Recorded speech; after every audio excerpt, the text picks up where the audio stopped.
Therefore, I'll make this statement about this young man. For this man, taking what we know about him from a personal assessment and a needs assessment, for this man, the source of his fulfillment was his possessions, all that he had. My question to you is, what is the source of your fulfillment? Years ago, a pastor from Africa visited the United States. And he was taken on a tour to see the great churches and cathedrals and the great cities all across our nation. And the minister who was his host, after having shown him so much of the beauty and the wonder and the power of these United States, he asked the African pastor, what did he think? And the African pastor turned to the American pastor and said, I don't understand how you can convince Americans that they must be born again.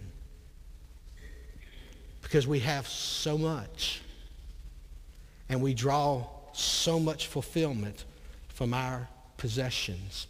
The Lord convicted me of this once in a real powerful way. We were living in the Delta. Our kids were in a private school. They were playing sports. We were doing what some of you are doing. We're always going to ball games. You know, we'd have 3 kids playing on 3 different fields in 3 different cities. And I don't know how Frances managed to split herself to go to 2 places. I don't know how she did. But we managed always to cover everything. And as they got to playing ball in junior high, all of the away games were away. It was never across town. It was an hour or so or more drive, and homework had to be done. Our solution was to get a conversion van, one of those vans with the big top.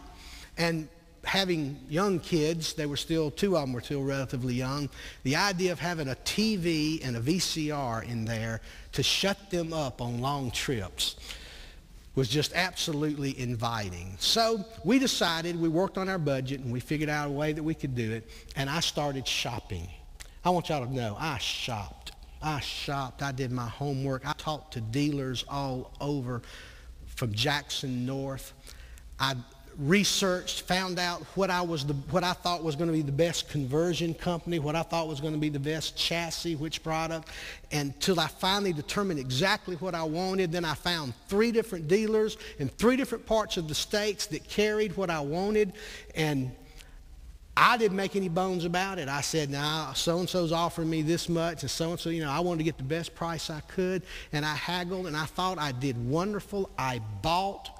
Only a couple times in our life have we ever bought a new vehicle. We bought a brand new conversion van with a TV and a VCR.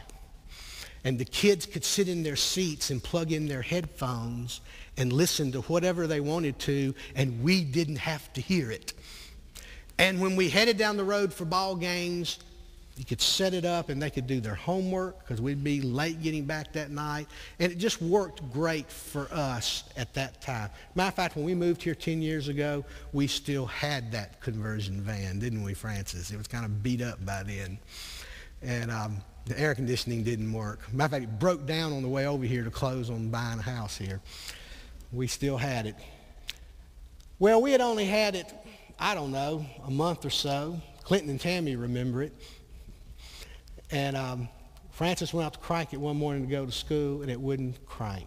It wouldn't do anything. It was dead. Something had gone wrong. Well, I called the Ford people, and the Ford people say, no, it's the conversion people. You've got to deal with them. And so I called the people who did the conversion, and eventually they send a tow truck to get my van. Now, I'm ashamed to admit this, but when they loaded my van up on that trailer and drove away, I was fighting back tears. And I went inside, and the Lord convicted me of how much of my heart I had wrapped around a van and how wrong it was and what a horrible idolatry it was in my life. The truth is, if each one of us were asked to pick, which do we love most, the Lord or our lifestyle, it would be a hard pick. Oh, we may say real quick, I wouldn't have a problem doing that. But let's start getting down to the nitty-gritty of what you have to start giving up, what you have to do without. For this man, the source of his fulfillment was his possession. What is yours? Well, Jesus responds with radical therapy. It's a two-part treatment. Number one, he says to the man, go, sell, and give. Go, he said, sell everything that you have and give it to the poor. That's the first part of his treatment plan for the sickness that is in this young man's life. Now, immediately for all of us comes the concern. Is what Jesus telling this man, is this what he means for all of us? Let me put it to you in an interpretive way.